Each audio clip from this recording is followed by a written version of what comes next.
Now, let's turn our attention to our continued series where we talk about people who are having a side hustle. What is a side hustle? Well, if you're still working in a corporate job, a side hustle is a great way to test and try new business ideas. It can also be part of your backup plan in case you lose your job. That's the way it's described on the net here. But we have living examples of the side hustle at work.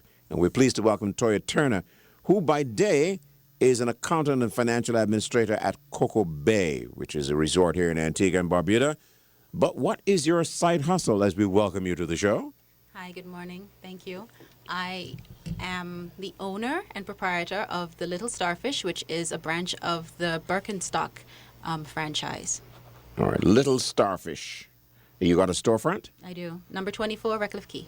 All right, 24 Redcliffe Quay. All right, now, tell me, how did this all begin for you? It was actually a business started by myself and my mother about 5 years ago. We met an individual from Germany who had a connection with the Birkenstock family, and we were able to secure the franchise. We started with the gift shop out at Turner's Beach, which is my family property, and earlier this year I opened a branch of the store in Redcliffe Quay. So, really, I mean, some people say it's luck. Some people say they start with a hobby.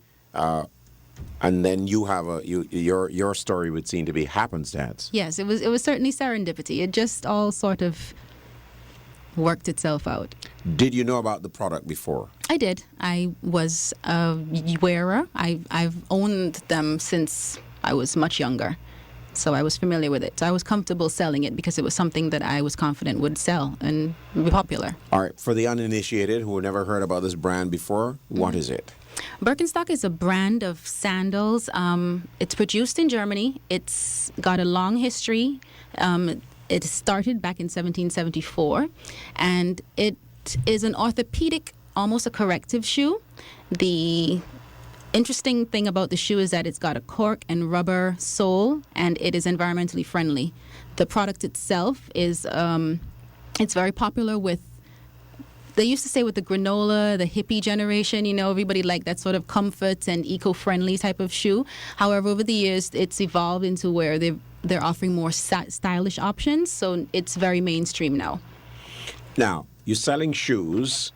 Did you ever think you would be doing this kind of thing in the first place? No, I didn't. I always wanted to have my own business, but I didn't think that I didn't know what form it would take. Now that it has taken this form, where do you see this going? Ideally, I would like to open another branch in another island, maybe in the next few years. But for now, it's more of a hobby. I'm testing it out to see if it's going to be profitable because it's quite challenging to run a business in this economy. So while I'm positive that it'll do well, I'm cautiously optimistic.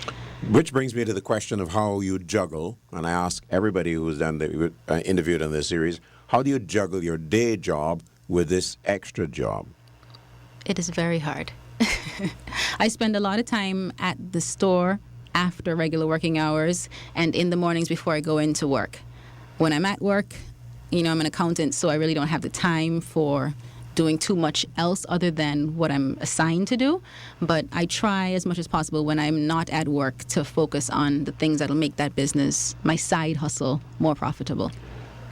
Now, this side hustle not only employs you say your mother was involved originally. Yes. So how many people do you employ now? We've got 5 people. So you have this side hustle now has provided employment for other people as well. Yes. All right. So they come into this business, and when you ask people to come into an enterprise like this, what do you say to them about the prospects of keeping this business alive and sustaining it? Well, the thing with these shoes is that they're hugely popular.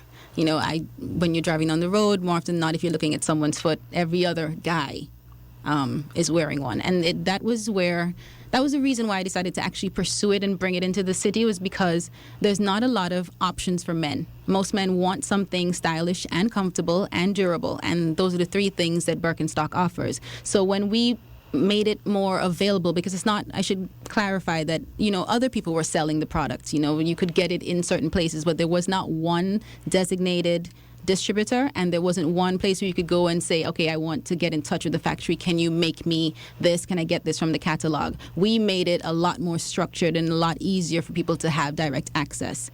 And it's also good because it protects the consumer. Sometimes you buy something, it didn't come from the factory. If there's a flaw, you have no redress. If you want something specific and you can't find it online or otherwise, you have no way to get it. We've made it so that we've brought it into the mainstream where you can come to the store, that you can deal directly with the manufacturer, that you're protected, and that you're getting a quality product. And that's what we use when we convince people to come in with us. It's that we can stand behind the product that we sell. All right. Now, images of accountants, certainly not the way you're sounding today as a salesperson. Where does that come from? In terms of your ability to be a salesperson as opposed to being an accountant type? Because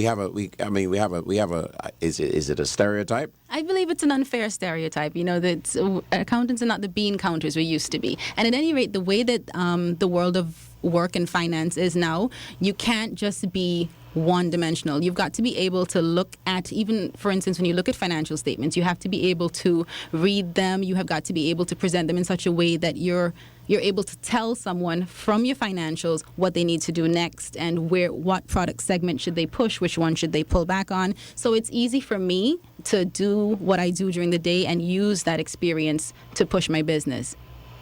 Now, one of the other questions I'm always curious with people like you is, what do you say to people who are sitting out there and looking for a side hustle? What should they be looking for to enter the market, to get out there and do something different? You've got to study the environment. There's merit to what we call looking for the niche. If you're going to look at the market, you've got to see, what do people need, and do you have something that will satisfy that need? And not only do you have it, but can you consistently provide it?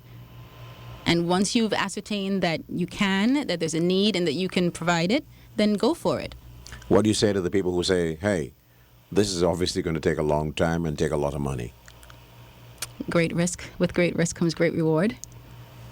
That's what I'd say. Where can you go with this enterprise? I mean, you talk about going going regional, etc. What will be required to do that? Money, for one? Number one, yes.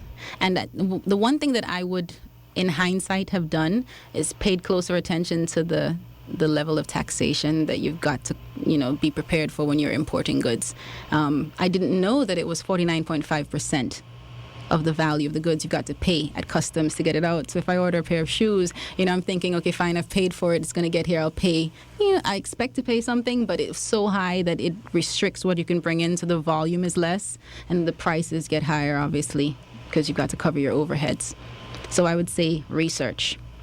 Be prepared across the board. Yep. That's what you're saying. Mm-hmm. All right. Well, it's good to talk to you and to find out exactly how you got into this retail business. All we can do is wish you the very best and give you an opportunity to remind people where to find you and how to contact you. Okay, you can find the Little Starfish at number 24 Redcliffe Quay. That's at the bottom across from Exotic Antigua. We also have a branch at the Turner's Beach Bar. Telephone numbers are 562-8022 or 560-8114. We're open every day except Sundays. Have you got an online presence as well? We do. Yes? Yes, you can find us on Facebook. There's a group, the Birkenstock Antigua group on Facebook.